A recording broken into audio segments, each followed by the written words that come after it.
Hello, everyone, and welcome to In Circulation, the podcast where we explore innovations, trends, insights, all which are shaping cardiovascular care across the country. I'm Michelle Wimberly. I'm the Director of Physician Recruitment with Cardiovascular Logistics. I'm happy to be joined today by Dr. Healey, who is a cardiologist with Capital Cardiology Associates in Albany, New York, which is one of our affiliates. Dr. Healey is also leading our Physician Advisory Council, where we do a lot of collaboration and discussion about strategy and how do we recruit the top talent throughout our platform. So I'm excited to pull back the curtain and help you guys see what we're seeing in recruitment, and whether you're a new fellow looking for a job or a practicing cardiologist looking for a new opportunity. So Dr. Healey, you can take it away. I'll let you introduce yourself. Thanks, Michelle. Yeah, I'm one of the partners with Capital Cardiology in Albany. I'm a non-invasive cardiologist. I'm in my 8th year of practice, all with CCA, so I haven't ventured off. But we were in the unique situation of going through the private equity acquisition in the last couple of years. So I've sort of seen both sides of things, where we were in independent practice for 5 or 6 years and then went through the transition. And now we're 2.5 years in on the platform. So I think it's been a wild ride, but all very positive. And I think, we'll talk more about that today. Very good. Well, I guess the first question we'll ask is, what do you see driving a competitive cardiology job market right now? I think you and I have spoke about this. It's tough. We talk about recruiting at the local level. So for us here in Albany, New York, and then we also talk about the platform level across our various sites, and you're heavily involved in that. But the overarching message is that there seem to be fewer and fewer cardiologists out there. So we're all fighting for the same candidates. Now, that's a great position to be in if you're one of these candidates. So a new fellow coming out of training, you're highly sought after. There's lots of people that could use your services. And there's been a bit of a slowly progressive bidding war now with salaries, compensation, things of that nature to help bring people, to us and differentiate us from other practices and other platforms. Would you say that encompasses the major shortfall is just a sheer numbers game? I would agree wholeheartedly. I think for several years we've been hearing and knowing that it was coming, but I think now that we're here, and for a while now, we're seeing it. And so, as a practice, we're having to do things differently. We're having to think differently. We're having to make sure we communicate very well with physicians. Like I said before, whether you're a new graduate or you've been out of practice for a while, communicating how we are different and better in many regards. And that's a little bit of a challenge to make sure that the physician hears it and understands it.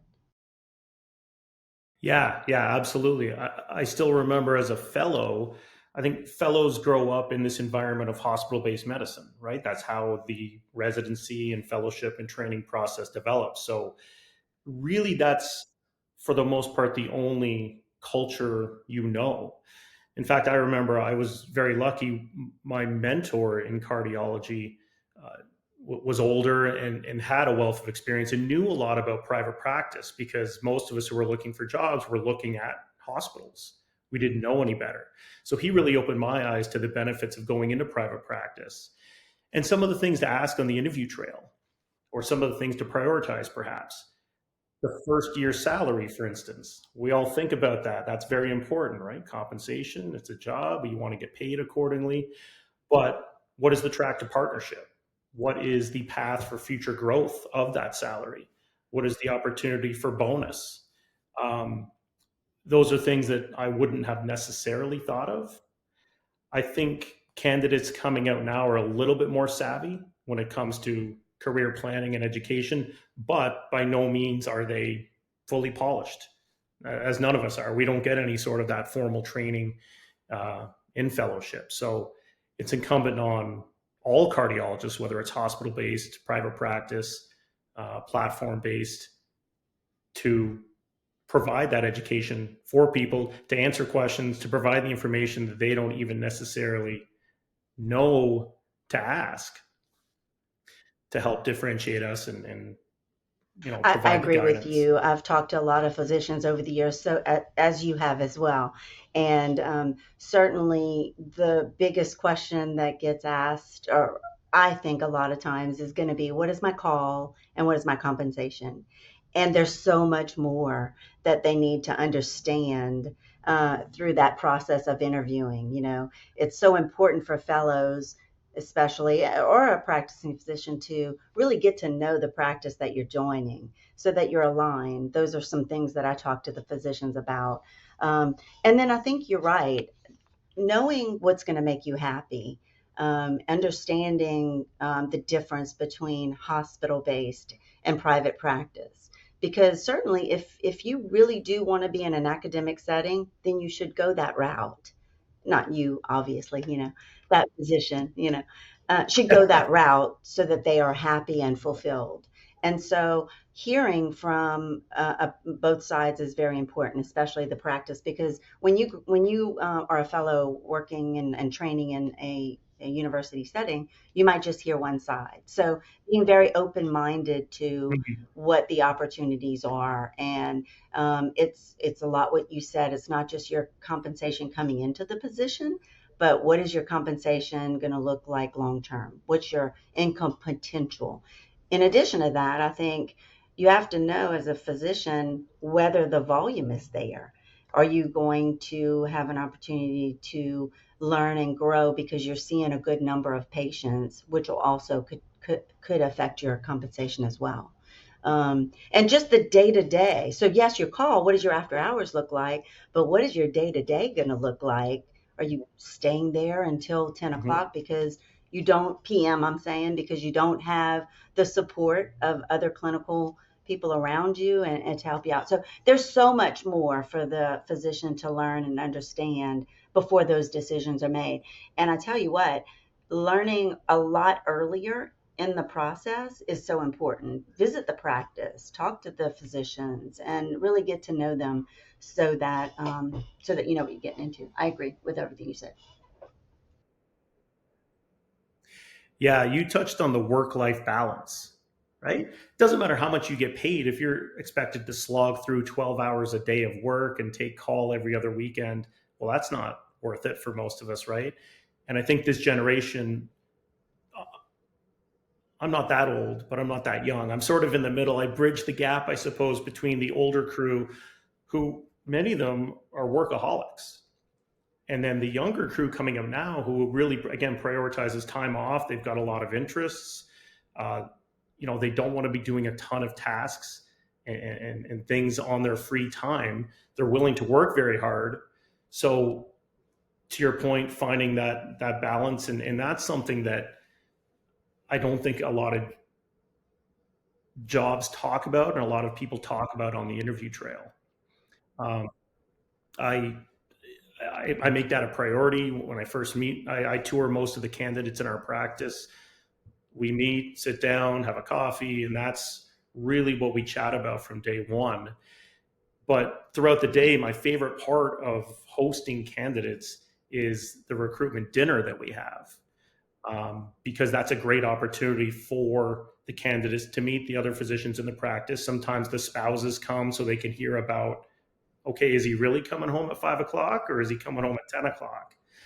And seeing how well we all get along and what that work culture is going to look like. Because I think that's something that's very intangible, and to be a part of it and witness it and feel it during that 1 or 2 hours at dinner when things are relaxed and people aren't, in their white coats uptight in the clinic, is just a Yes, fantastic I touched opportunity. on that before. Going to work with the people you want to work with, enjoy going to work every day is important.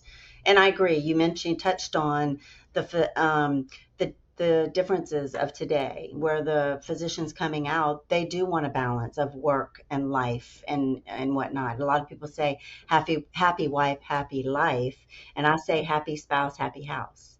You both have to be happy. So, finding the right location so that you and your family can thrive and be very happy is important. I agree. I definitely feel like having the right technology around you to take care of those patients is important. And that's what a lot of physicians are asking me about as well. AI is going to be big. It's already big. It's just going to get bigger, things like that. Yeah. So let's see where we need to head. You touched just briefly about the spouse, and recently our last two candidates both had spouses in the medical field. So one was an EP doctor, great guy. His wife was an ophthalmologist. He really liked our practice, but we had trouble trying to find an ophthalmology practice that suited her wants and desires. So that can just add another layer of complexity. That is the nice part about being in private practice and being able to network and troubleshoot a little bit more. So many physicians that we have coming through end up having spouses who are also in the medical field, sometimes in cardiology itself. Our last uh, candidate, they were actually candidates. They were both interventional fellows, a married couple, and obviously both looking for jobs together. They didn't have children yet, but were hoping to start a family. And they were finding it difficult to find practices that were offering two invasive cardiology positions at the same time. And even if we weren't looking for two, which we are, fortunately, we have the ability, as we have done in the past, to sort of alter our plans because we have the autonomy within our practice. So that's just another nice point of flexibility we have going forward that may not be available in a That's hospital-based good practice. points.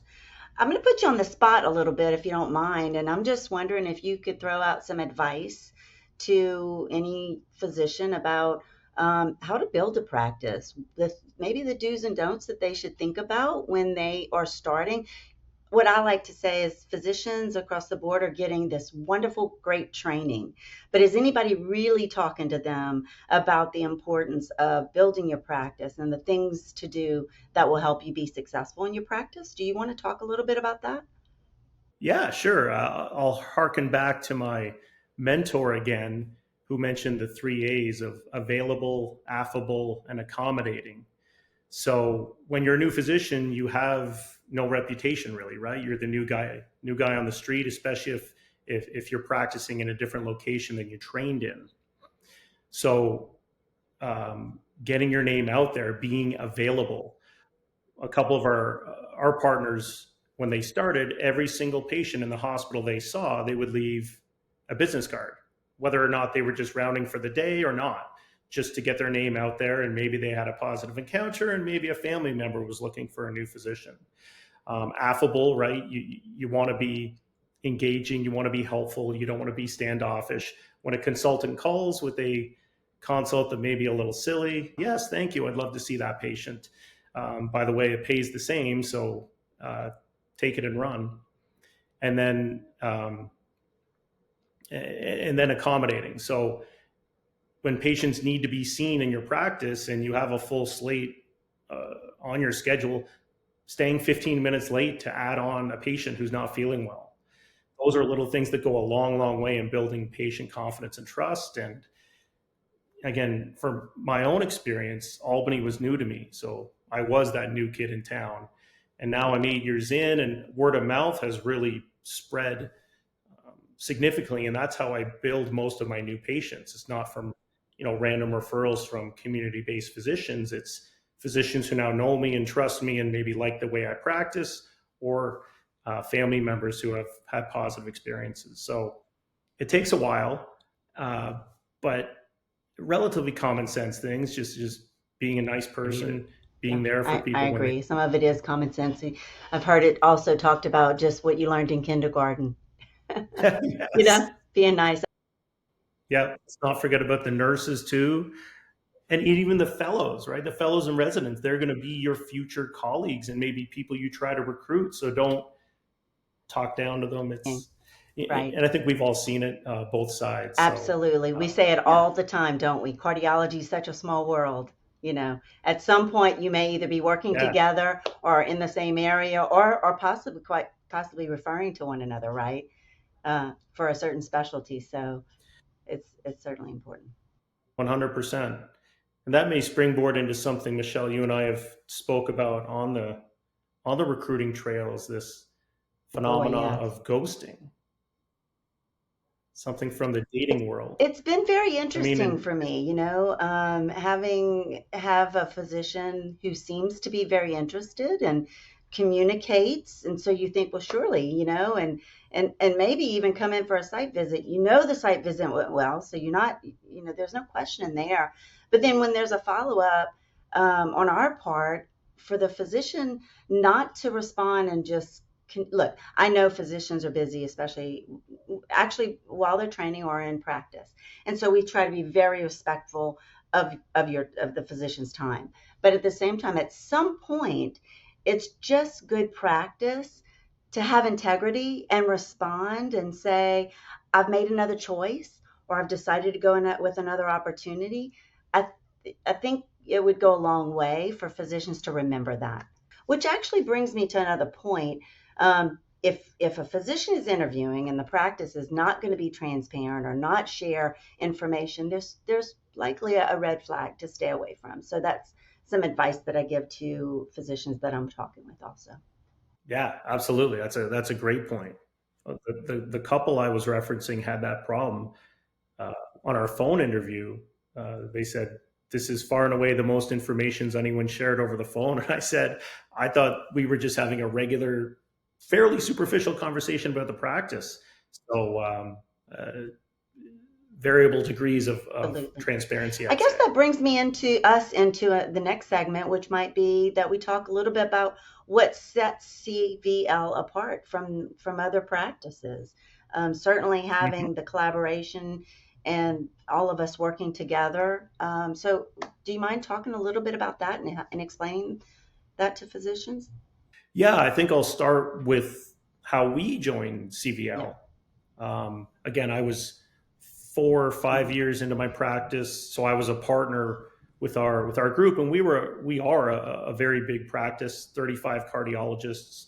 We had 24 partners at the time, and Right. we decided to dip our toe into the private equity waters. We weren't committed to going that route because a lot of Absolutely. us honestly didn't know much about it.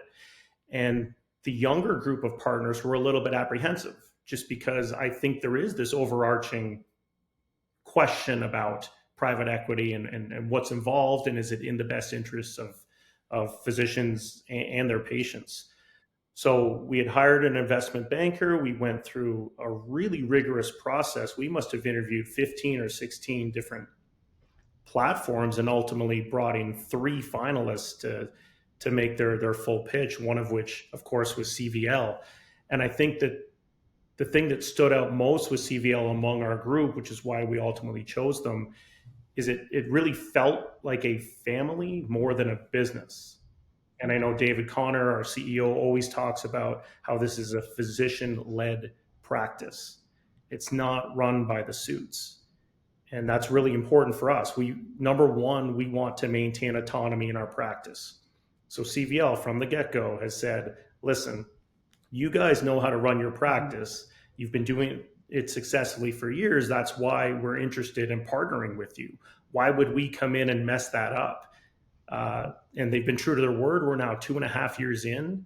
They've really helped us with some of the backdoor costs, malpractice insurance, health insurance, the cost of echo machines and PET scans.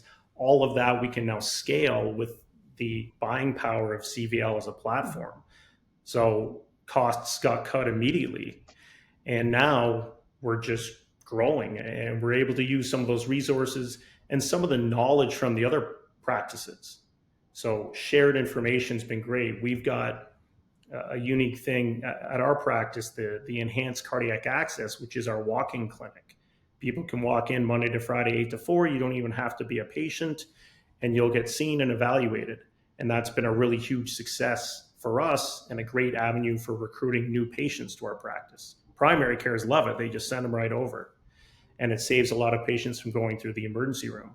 So the other practices in the platform have seen that, and now we're instituting those changes and opening up similar clinics.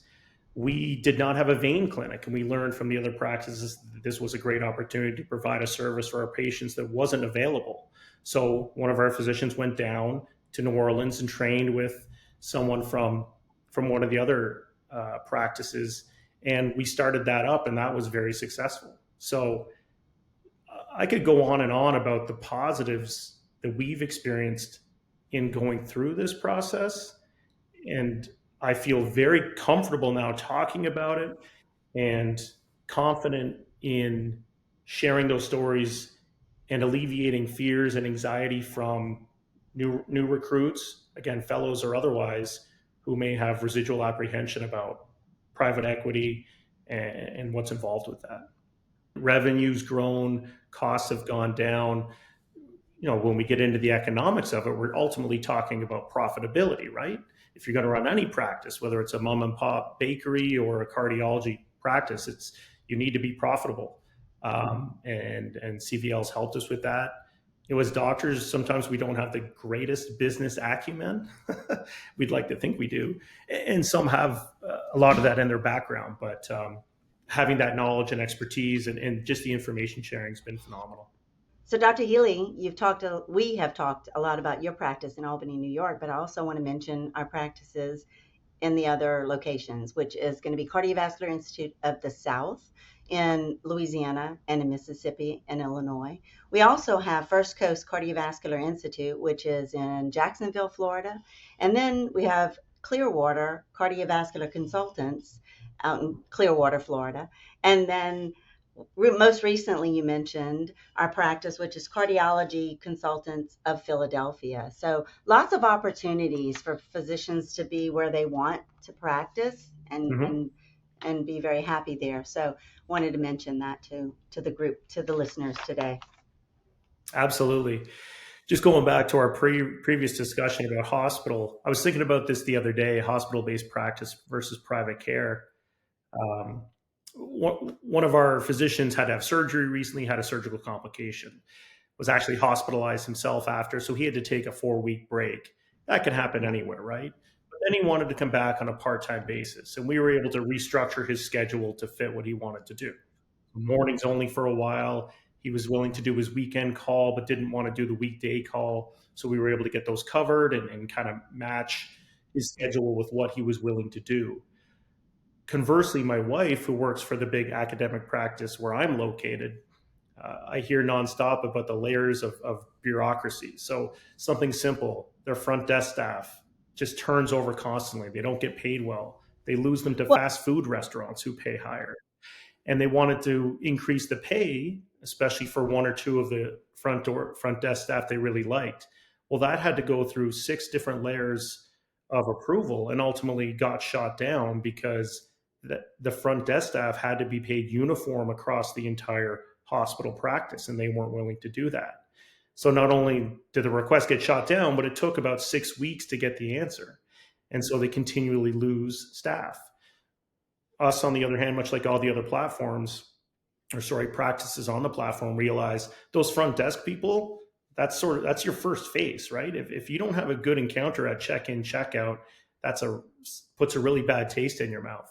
Similar with the people who answer your phones, the echo techs, the nuclear techs, these are people you have contact with on a regular basis. And the cost for that labor has gone up, but I think we've been able to stay ahead of the curve at a practice-based level and at a platform level to maintain our top-end talent.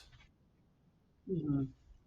And so we've had a lot of discussion about what we're seeing over the time. What do you think is we're going to be seeing in 26 and ongoing? Any predictions? Yeah. I mean, one thing with cardiology is it's never stagnant, it's never boring, right? There's always new stuff coming along. I think one of the big exciting legislative new pieces of news was the ability to do EP procedures, AFib ablations, SVT ablations in an ASC setting, which is fantastic for patients because it's just so much easier to go through one of those facilities than getting bogged down in a hospital. And for our physicians being able to practice in an outpatient setting, which again, we have control over, right? Administration, nursing, techs, as opposed to being stuck within the whims of the hospital, where we may be able to exert some control, but not complete Yeah. autonomy. So I know a lot of the EP docs I've been Yeah. talking to are excited about that. Furthermore, I mean, technology is difficult to keep up with. We had our prior podcast talking about Clearly, which is one of the artificial intelligence analyses of coronary CTA plaque, which is a very exciting thing, and that's big in our practice, but really across the Hmm. platform. We're looking into artificial intelligence echocardiography reads, where as the technologist is scanning the patient, AI is creating the report and making the read. Now, of course, there's going to be some kinks to Great work point. out, and the cardiologist is ultimately responsible for overseeing that. But those are the types of new frontiers out there, and there's no doubt in my mind that CVL is going to be at the forefront of trialing that technology and bringing it to frontline clinical care. How about you? What do you think on the recruiting side? I think with the shortage of physicians and the increased demand for patient care, I think we're going to see that we have to be creative and do things different. And I'm not sure what that means. I just know that we need to do that. We need to stay ahead of the curve and be flexible, mendable, so that we can attract top talent, so that top talent wants to come to our practice. And I think we're going to have to just figure what that means and how to achieve those goals. Absolutely. And I think that's a lot of listening, right? Listening to candidates and what's important to them and how those needs shift. But really, I feel confident that we have the ability to really individualize what's available for a new recruit. How much imaging do they want to read? How much rounding do they want to do? How much office time? Do they want to spend a lot of time in the cath lab? Do they want to have structural available? Do they want to do peripheral interventions? We have the ability to be very nimble, and I think that remains a huge strength of the platform. And I hope we can communicate that effectively to people who are looking to join us.